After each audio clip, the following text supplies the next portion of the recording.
Right now we live in what a lot of people call the attention economy. There's never been more stuff available to entertain us just a couple of clicks away, and even the CEO of Netflix once said that the platform's biggest competitor is sleep. But I am here to tell you that doing just one thing can change your life, and that thing is the opposite of what the CEO of Netflix wants you to do. Stop browsing. Okay, but why is that important? Can not browsing really improve your life in a meaningful way? And is there a better way to browse that's actually sustainable? We're going to get to all that, as well as one way that browsing can actually be useful, but first we need to answer the obvious question, which is, what's wrong with browsing? Okay, so this is a rat. Rats like food, and so if you put one in a cage with a little bar that gives them a food pellet every time they hit it, which is called a fixed reward schedule, they'll hit the bar whenever they're hungry. But if you put them on what's called a variable reward schedule, where they only occasionally get a pellet after hitting the bar, they'll hit it not just till they get the pellet, but hundreds and possibly even thousands of times. And we do something similar with social media. You've probably heard of the chemical dopamine, which gives us a little hit of pleasure every time we engage in hunting or seeking behavior. It's basically the hormone that encouraged us to go out and find stuff during our caveman days, and it's never entirely stopped doing that. The problem is, this means it's very easy to push our brain's behavioral buttons by encouraging that seeking behavior. And pretty much every streaming service and social media platform that you can visit is built to push your dopamine buttons. So every time you open Twitter, you've probably got a few notifications to look at, and every time you scroll through Insta, there's something new to see. This makes it really hard to resist checking them throughout the day, because even the possibility that there might be something there keeps drawing you back. And once you're there, it's easy to spend 5, 10 or 20 minutes scrolling while you look for the next bit of stimulation, like a rat hitting a feeder bar hoping for that next food pellet. And this is what I mean by browsing in this video. It's that kind of purposeless, casual way of looking around where you don't actually have a goal or an endpoint in mind, so it could, in theory, just carry on forever. Meanwhile, tasks that we actually know we want to do are tougher to sit down and actually do. Your brain resists stuff like writing and reading because there's no novelty and stimulation in them. You might love the results, but they take a lot of energy and focus to do. So the most basic problem is that by letting yourself browse, you're wasting time that you could be spending on the stuff you actually want to do. Because it doesn't actually take that much time to move forward in a bunch of different things if you can actually sit down and do them. If you take an extra 10 minutes a day to read, you probably read 12 more books this year. And if you spend 10 minutes a day practicing piano, you probably get quite good at piano. And that's time you'll barely even notice when you're browsing, as you'll realize if you set up a timer to check out your website usage. But there are a couple of other big problems with browsing, and to get to them, we need to talk about the biggest upside of not browsing. So a few years ago, a bunch of researchers did a study where they left subjects in a quiet lab room and asked them to put away the phones and pens and anything else they could use for stimulation. And then they left them in that room for 15 minutes and gave them the choice of whether to give themselves an electric shock or not. And the results were kind of shocking.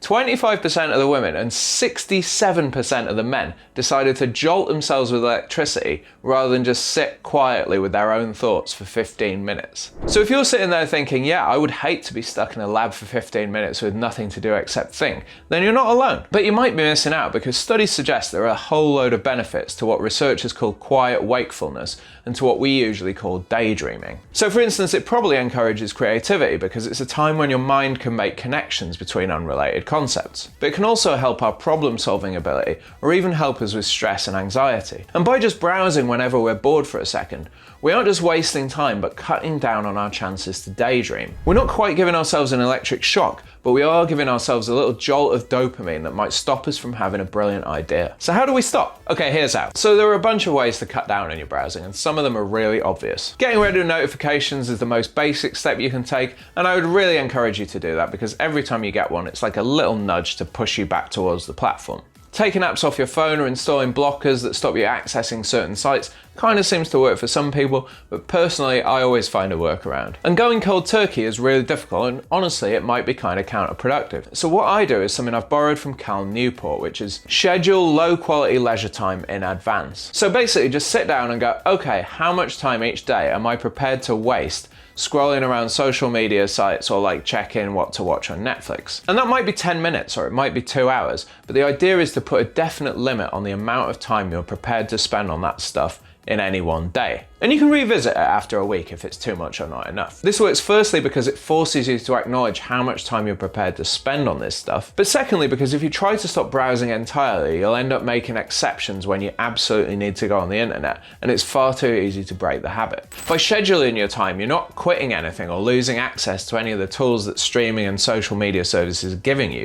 You're just being a little bit more mindful about how you use them. And that makes it harder for your brain to object, because that actually seems like quite a reasonable way to behave. And what you'll probably find is that when you restrict the time you spend on these platforms, you'll actually see the quality of time you spend on them increase. Which brings us to the way I browse now, which I call deliberate browsing. So this is a kind of behavior that naturally evolves as you spend less time on these platforms and you become more intentional about the time you do spend on them. Because instead of just flitting around however you like, you have to go in and be purposeful about what you're intending to do while you're there. So for instance, on Twitter, instead of scrolling past the same collection of tweets and replies a few times a day, or getting mad from reading endless reply threads and jokes, you can just check in with what your follows are doing once a day, talk directly to them if it's worth doing, share any work that you want to, and leave. Or instead of browsing Netflix for 20 minutes in the evening, you're forced to make a decision to put something on your watch list during your scheduled time, which makes things less stressful when it's time to chill out for the evening. And on YouTube, I might take 5 minutes during the day to catch up with what's going on my feeds and put the most interesting stuff on my watch later lists. Then when I'm free in the evening, I can just dive straight into a new Brazilian Jiu-Jitsu technique or some music theory or whatever. By the way, if you want to catch up with the most useful stuff I find, then I've got a free newsletter where I point to all the best resources and essays and books I've read that week.